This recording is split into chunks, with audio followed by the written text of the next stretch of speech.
Hello and welcome. Do you want to learn how to build a high-performance virtual team? I don't know. What is a high-performance virtual team? It is when a group of geographically dispersed colleagues communicate through technology to achieve results higher than their naive, less trained, less skilled, less educated, and more arrogant competitors. Sounds complicated. It doesn't have to be. Unfortunately, most remote workers don't know what they need to know when working with colleagues they can't meet or see in person. Wouldn't getting a web camera help? That is one option, but you need other tools. I already use email. I get over 200 emails an hour. That is a useful tool also, but there are others to explore. Texting. I like texting until my fingers get tired from long exchanges that could have been handled better over the phone. What about blogging? I like to blog. Everyone should blog. We need more of that. Be sure to check the team's blog every 10 minutes to get updates. No, wait. Webcasting is the answer. Although I have not had good experience with webcasting, it seems more complicated than it is worth, especially when people private chat during my meetings. Virtual teams need to discuss how to best leverage available technology to get work done, share information, collaborate to create optimal solutions, make decisions and communicate changes or shifts in strategy, while providing each other with constructive feedback, sharing best practices and lessons learned. During these interactions, they are building one of the most important elements of human relationships: trust. With training and reinforcement, you can become more knowledgeable and skilled at combining interpersonal skills with technology to build your own high-performance virtual team. But wait, you are talking about people skills. I already have people skills. I learned them in the 20th century. Why should I sit through training to learn stuff I already know? This is common sense. I need 21st century skills. Common sense is not always that common. Research shows that geographically dispersed colleagues have a more difficult time building relationships and leveraging expertise. This difficulty is heightened when working through technology with colleagues from different regions of the world. The highest performing virtual teams invest time and energy to develop stronger communications, to impact productive working relationships. I will invest time in talking more slowly and more emphatically. I also will invest in a web camera so they can read my body language. It is so much more than that. You and your team members need to discuss expectations and options and reach agreements, just like you would with teammates sitting in the same office. I like working in the same office with others. I learn so much when hanging out by the water cooler. Can we install virtual water coolers? Wait. I know. I will travel to meet my virtual team members in person, to hang out by their water coolers. I like travel. I get frequent flyer points. Travel costs time and money, and is not always the best answer. There are more efficient ways to respond to opportunities quicker. I work at corporate headquarters, though. I will just make decisions and tell everyone how they need to conform to our way of doing things. One company, one culture, down with all the silos. That will save frustration and improve performance. That will not get the best performance from your team. Yes, it will. They must comply, or there will be consequences. Tell me, do you work best when you are forced to work in a style that is not comfortable for you? No. I don't care. They need to conform. At best, you will achieve compliance. There is a better way to build commitment and achieve higher performance. Really? Perhaps.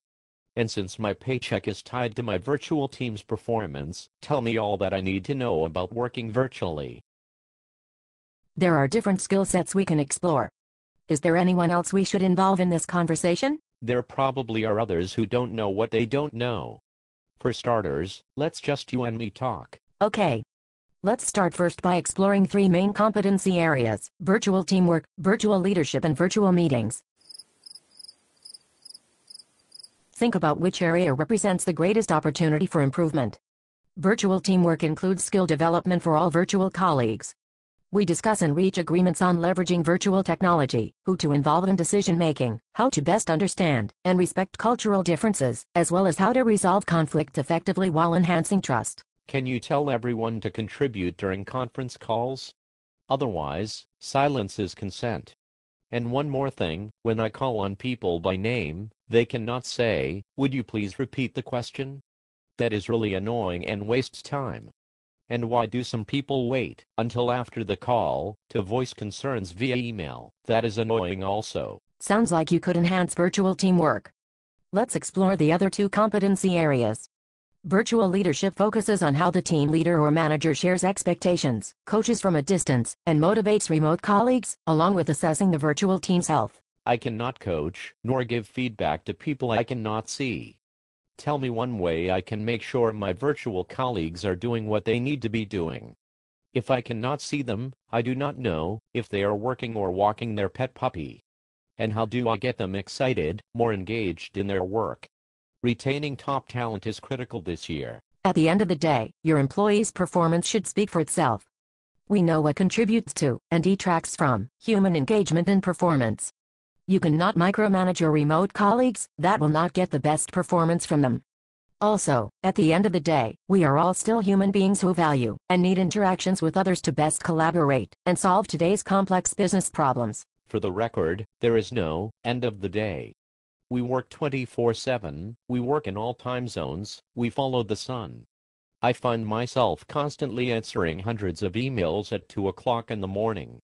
Tell me how to solve that issue. How can I get everyone on one time zone, please? I'm afraid that is not possible, especially if you want people to work normal business hours, available to respond to local customers and to work at their peak performance. It sounds like you could enhance your virtual leadership skills to communicate, monitor, coach and motivate performance from a distance. This is more than what I bargained for. What is the third competency area? The virtual meetings competency includes skills for running more dynamic, more interactive and therefore more productive, same-time virtual meetings. This includes how you present information and facilitate dialogue, getting people to connect, contribute, and collaborate in real time. Do you teach people how to stop multitasking? People multitask during my virtual meetings. I can hear them typing. They don't think I know it. Will you tell them to stop this? It is distracting and annoying. They need to listen to my every word. Competing for your remote audience's attention can be difficult when meeting virtually. People generally multitask when they have large workloads or are otherwise not engaged in the meeting, which can be caused by a lack of interest or involvement in the meeting's content, or by the presenter not appealing to attendees' learning styles or not designing valuable interactivities into the process. Are virtual meetings your concern? I'm not sure. I may need to get other people's input. Getting others' input will not only provide valuable insight, but it will also help build the necessary buy-in and greater sense of ownership for whatever skill development area you and your team select to implement. And you do not need to implement all solutions at once. Begin with the areas that are most urgent. Once your team experiences success with virtual team building activities, they will be more eager to learn additional skills and best practices later on. This is important stuff. I will find a room for this training at our next face-to-face meeting. That likely will occur in the year 2015, when the economy improves and the travel freeze is over. All of the skill development described is learned virtually, via webcast, facilitated by an experienced consultant. Nobody has to travel to participate. They log in from their computer and the internet. Then we can begin right away, raise the roof in performance. I feel better informed. Where can I get help to initiate the conversation with my virtual team? Log on to www.virtualteambuilding.com. Begin there. If you need help, then contact us. We are happy to assist. Thank you for your interest.